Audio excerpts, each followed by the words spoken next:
We start today's program, sadly, talking about the passing of Bernard. You nationwide know him from the Imus program. In and around New York City, many of you know him from WABC, where he did a morning show, and did a morning show. They were great twosome in the morning on WABC. Bernie and I were buddies. I don't mean social buddies.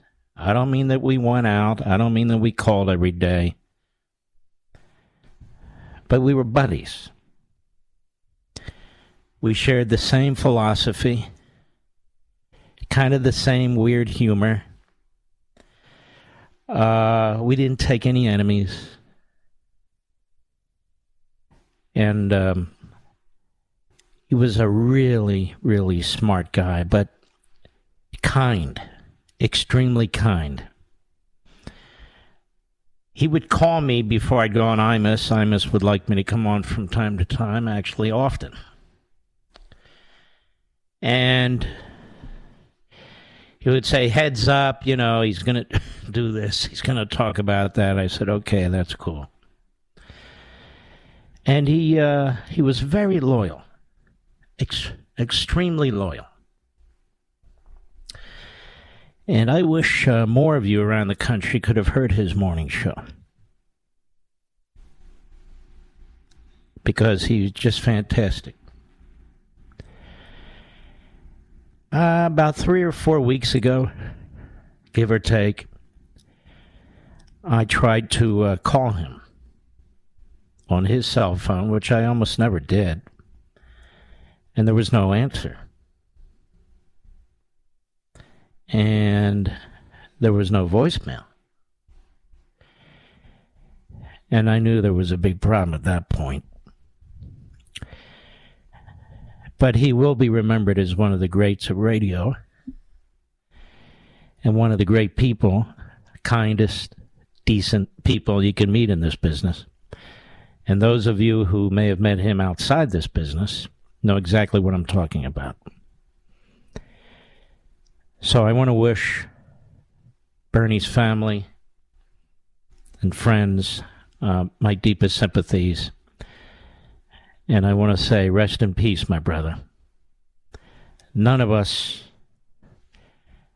make it out of here alive one way or another, one age or another, one illness or disease or another, one crime or another. We just don't make it out of here.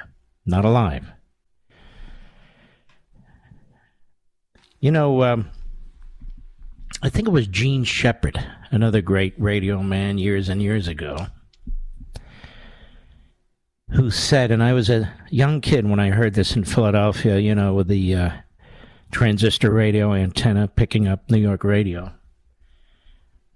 But he said, and I remember he said something like this because it has stuck with me forever. And I may have mentioned this to you in years past. He said, and I think I'm pretty close, you're not going to be remembered after a third or fourth generation. He said you didn't exist for all intents and purposes. And over the course of 1,000 years of human history, there's probably 500 people, maybe 1,000 at the most, whose names, whose existence are known and remembered. It's true, isn't it? Not to make you sad, just make the best of the time you have on this earth with your family and friends, because that's all that's going to matter. And I believe that's true. How many of you know who your great-great-great-grandfather was, or your great-great-great-grandmother was? Or go back one more great if you do, and then you probably don't. It's really not as long ago as you think. 150 years ago, 200 years ago. It's true. So, I just want to say rest in peace, and And God bless to Bernie and his family. And he's gone to, as we say, a better place.